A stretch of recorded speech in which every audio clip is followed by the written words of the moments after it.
Eden Memorial Chapels understands Jewish funerals can take many forms. Some are very Orthodox, while others are more conservative or of a Reformed nature. There's no one better in New York or New Jersey. Go to EdenMemorial.com.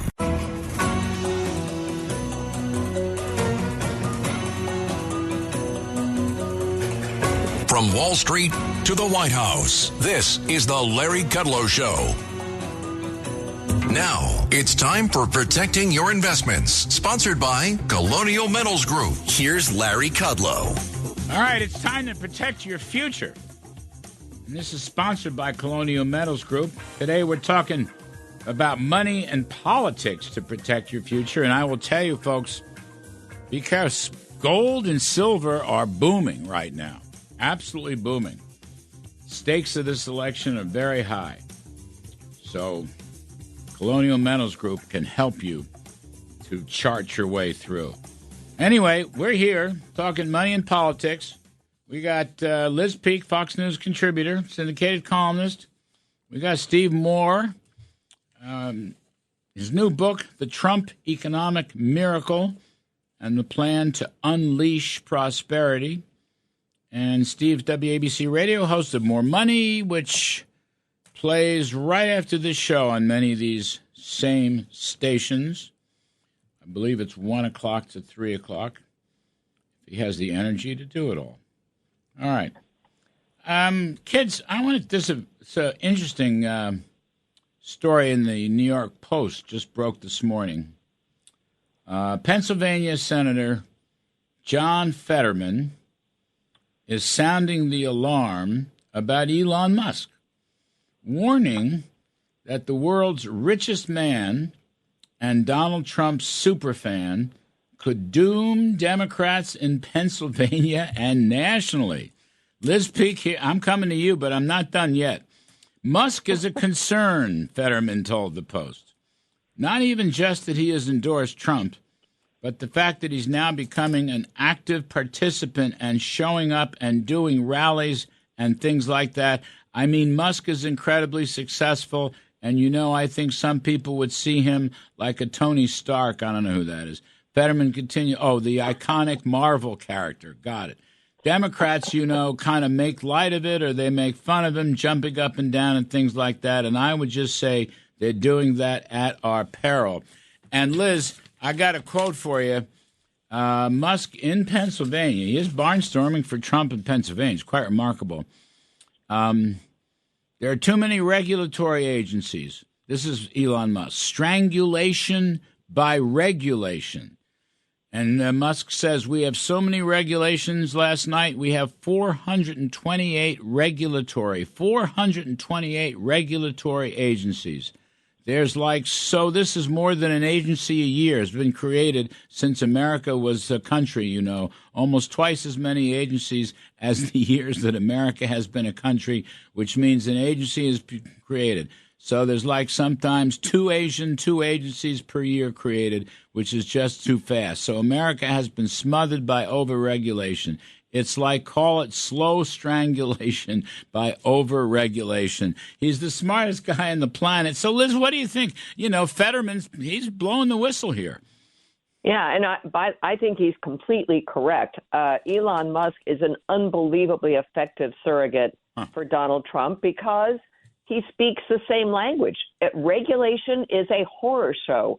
And it is killing small businesses. In particular, there is not going to be a small business guy or woman in Pennsylvania who doesn't hear Elon Musk's message and say, yeah, this is the problem that I'm dealing with. Other than that, look, he is an unbelievably brilliant guy that the Democrats have been persecuting and prosecuting for 3 years. Why? Because he's anti-union. He doesn't employ union labor at Tesla. And so imagine when they had an EV summit at the White House because Joe Biden was all in on electric vehicles. They didn't invite Elon Musk, who put EVs on the map. Oh, give me a break. That is a great point. Yes, you're right. It's ridiculous. You're right. It is ridiculous, the hounding of this guy. And why do they hate him? Because he bought Twitter and he restored its openness, and he put conservatives back. He gave conservatives a voice. It was a $44 billion personal commitment to free speech. This guy is my hero. I make no bones about it. I am all in on Elon Musk. And by the way, at some point he's going to do something completely loopy because, he is. That's who he is. Here I thought all these years that I was your hero. But I'm willing. Well, there's that too. I'm willing to be replaced by Elon Musk. It's okay. Steve Moore, Liz ran it down pretty darn well. He's a big player, and he draws crowds. He gets attention. And people know who he is. I mean, he's really a famous guy in addition to being a brilliant guy. So what do you make of the Elon Musk story? Well, I remember when the left loved Elon Musk, and he was the coast of Silicon Valley. And then, of course, because of the things that Liz was talking about, and mostly because of his endorsement of Trump, they've turned on him in a big, big way. I have never met Elon Musk. Have you met him, Larry? Yes. I've never met him. We did some business with him in the White House. Okay, well, he's a really amazing guy. He shoots rocket ships up in the air. One of the things he's proven is he can do just about anything better than government does, and I love that about him. Look, I think he's an asset to Trump. As I said last week on your show, I love his idea of a government reform commission. Who better to do it, to discover ways that we could be delivering government better than Donald J. Trump? Trump and Elon Musk. So I'm all aboard that. I think it's fantastic. And I think, it'll be interesting to see what role he plays in the Trump administration. I think running that commission would be an awesome public service. I think, Liz, I think he gives Trump a lot of breadth and depth on spending cuts and regulation cuts.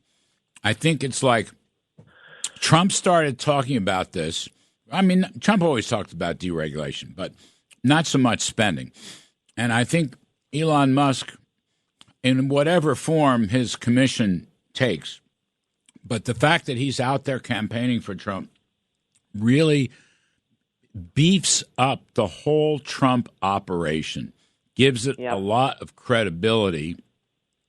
And I think people, by and large, probably like Elon Musk. I'm just guessing. I've never seen a poll, but he doesn't. He says interesting things and semi-crazy things, but he doesn't say bad things. And your point about Twitter, now X, I don't know how many people are on that, but I think it's quite a bit now. It's like close to 100 million, and that's probably an electoral factor, Liz. I mean, I don't know. I'm just on the top of my head, but it just occurs to me that this is a home run for Trump. Oh, without a doubt. He's a rock star. Yeah. And there's been reporting of his gatherings in Pennsylvania, and this isn't 20,000 people coming. Maybe it's 500, whatever. But he's crisscrossing the state and making the case. And let's not forget, it wasn't just that on Twitter, which he bought as Twitter, that all of a sudden he restored kind of fair and balanced access to all different kinds of points of view. He revealed what the Biden administration had been up to in censoring people during COVID and afterwards. And that, I think we still haven't quite gotten used to the idea in this country that we have the government suppressing free speech. This is a scary thing. And if you believe in free speech, and I do, then you have got to be on board with this exposure via the Twitter files of what went on, because it's really dreadful. So that, to Steve's point, there's nothing this guy hasn't tackled that he's been successful at. And honestly, when he got involved in the Trump campaign, I thought, you know what? If any one individual can make a difference, it sure isn't going to be Bill Clinton on the stump. Yeah. It's going to be Elon Musk. I'll read you something else, Steve Moore. Elon Musk, this is from his rally in Pennsylvania on Thursday. I think the things we all want are simple, sensible, and common sense things. And we obviously want secure borders, safe cities, sensible spending, so we don't have crazy inflation. Now, here's the point Liz is getting to. We want freedom of speech. We want the Constitution to be upheld. And you know what? I've been told at times that these are like right-wing ideas. So that is a good counter to the Democrats' BS democracy business. BS because it's a family show. And that he's kind of nailing that. And that bolsters Trump on another front, the free speech front, the Constitution front, and, stops suppressing points of view.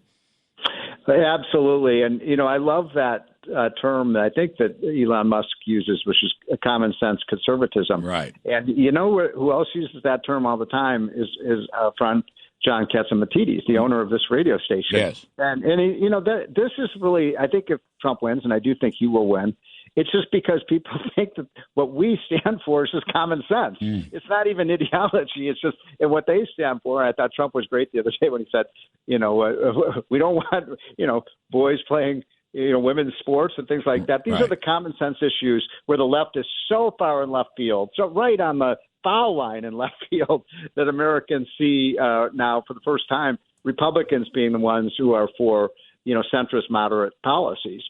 By the way, Trump has picked up the common sense phraseology. He uses a lot. Mm-hmm. And then I was just thinking, you just said about the, biological males should not play in women's sports, which is a common sense position.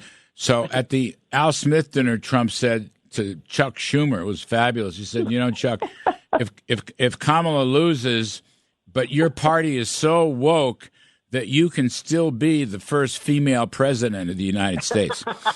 And the place roared. Now, Schumer did not roar. He was kind of, but that was, Trump slipped that in. Line.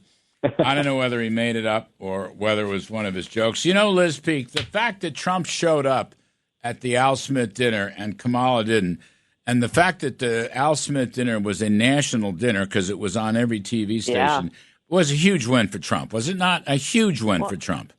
Without a doubt. I was there. I know you were there. Yep. And I didn't know it was being broadcast nationally. I thought it was extraordinary. And what a stupid decision by Kamala Harris. I don't know what her people were thinking. I mean, clearly this isn't just passing by some gathering that occasionally people do. This is like everybody goes to this. And as Cardinal Dolan pointed out, the last time someone didn't was Walter Mondale. Didn't work out too well for him. So I know the answer to that question. My Democratic friends say they're just afraid to put her on the stump and to ad lib anything because they just don't know what she's going to say, or she's going to say something really stupid. But that thing, so they've just clammed her up on everything. But that video she mailed in was just horrible and insulting and Larry, think cringeworthy. about the fact that she has all of Hollywood in the can, right? How is it she could not have gotten someone to do something funny and interesting or something? Whoa, it was just awful. By the way, I didn't see Liz Peek. I saw Jeff Peek. Huge. I walked in with Jeff Peek. In fact, I was holding his hand to pilot me through the crowd. I don't like big crowds at all. I get very excited about big crowds. It was a big crowd. All right, let's take a break. We had a couple things other to talk about. Wall Street Journal editorial board meeting. If you guys read James Taranto this morning. Yep. We were on the phone. I was talking to Scott Besson, who was with Trump at that meeting. And then there's a great editorial, Harris versus Trump, the inflation record. So we'll come right back. Steve Moore, his great show, More Money, is on after this show on many of these very same stations. And you got to go out and buy his book with Art Laffer, The Trump Economic Miracle and the Plan to Unleash Prosperity Again. And Liz Peek, Fox News contributor, syndicated columnist. I'm kind of crushed that I'm not the hero anymore, but I'll lose to Elon Musk. It's okay. I can handle it. I'm Kudlow. We'll be right back. Larry Kudlow.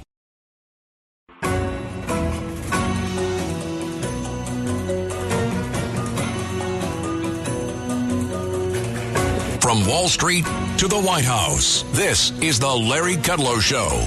We're talking money and politics with Liz Peek, Fox News contributor, and Steve Moore, host of More Money on WABC Radio, and his new book with Art Laffer, The Trump Economic Miracle and the Plan to Unleash Prosperity Again. Steve, did you read James Taranto on the editorial board thing today? I did. I read it this morning, yep. What'd you think?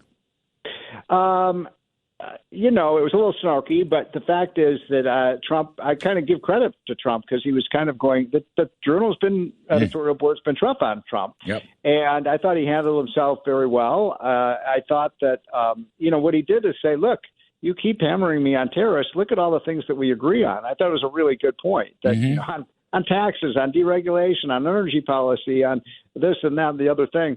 So I like Trump's answers to a lot of these things, and I thought he came across looking pretty good. As you know, I worked on the editorial board there for 10 years. I know those folks, and look, they're not friendly to Trump, but I give them credit for going into unfriendly territory, and I think he gave as much as he got.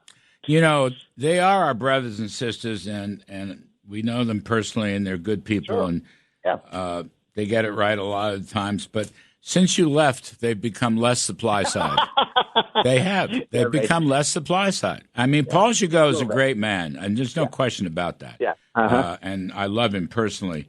But anyway, Liz, did you read? Just one quick thing. Yeah. He's asked that question about Taiwan, and he said, look, China's not going to take Taiwan if I'm president. And I thought that was a great answer. But anyway, I'll stop there. No, I know. Liz, Scott Bessent, you know Scott. He's a Trump advisor, very smart, sound thinking guy. I'm sure if Trump wins, he's going to get a big job. But he was with Trump. Trump bumped into him at some event and said, come with me to the board meeting, and he did. And Scott said that when Trump came in, he spoke for a while and kind of disarmed them about the big disagreement, which is over tariffs.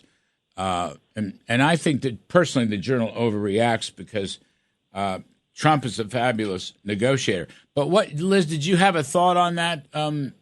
It was a long article by Toronto. Yeah. I thought the most promising or kind of positive thing, first of all, is that they say he's very sharp. Yes. That he's sharper and better informed than he was actually in 2015, I think it was, when they sat down before the 2016 election, or maybe it was 2016, but much better informed on policy. And I think that's one of the reasons that support for him is growing, is that clearly he is now a seasoned observer of the political scene and the international scene. And I think the Wall Street Journal kind of picked up on that he could talk about a lot of issues in a way that he really couldn't before. But Larry, I think this obsession with tariffs on both sides, frankly, as you say, is completely overdone. Mm-hmm. I mean, what does Trump think he's good at? He's good at sitting down with President Xi and saying, hey, if you do anything to Taiwan, you're not going to have an opportunity to export into the United States anymore. End of discussion. Right. Is that because he's going to put tariffs on or going to shut down ports to Chinese?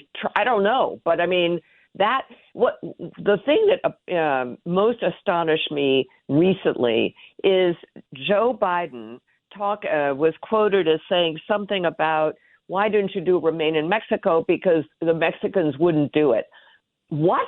I mean, we have no clout with Mexico. The difference between the way Trump uses the power of the United States and the dominance of our economy and the way Joe Biden does is exactly why we have wars in the Middle East, wars in Ukraine, open borders. And I think that what Trump had to say to the editorial board, he didn't get specific. And by the way, the other thing I really liked is he didn't talk about Kamala Harris. Mm-hmm. That was good. He didn't spend the time running down his opponent, which nobody likes. So, I thought it was. So that's a big point, and I think you put your finger on it. Trump would say to China, "Okay, you just lost access to the American market." Yeah. You're exactly right. And by the by, and I was in this conversations and policy process. With respect to remain in Mexico, Obrador, AMLO did not want to do it. So Trump said, I'm going to have 100% tariff on your manufacturers. Boom. Sure. Next thing you know, 25,000 Mexican troops appeared on the border. And that was not a coincidence. So that's right. And Biden doesn't have the strength and courage to do that. And Steve Moore, on the other thing, which Liz mentioned, they specifically said Trump is mentally fit. Mm-hmm. Okay, now, because Harris is running around. She won't address any issues. All she's doing is attacking Trump, which is a desperation move. But she's saying he's unstable and he's unfit. That is just not true, and she'll never sell it. Because when people see Trump, they can see clearly that he is fit. Your thought? I did talk to some of my friends there who were at that meeting on the board, and they said exactly that he was impressive. You know, his knowledge of things, and they said even we disagreed with them. And it was also very gracious. All right. We're losing Steve. We got to go. Liz Peek, thanks a million. Terrific stuff. Steve Moore, thanks a million. More money coming up on many of these same stations. I'm Kudlow. Thanks to be with you. Visit us next weekend. Same time, same place.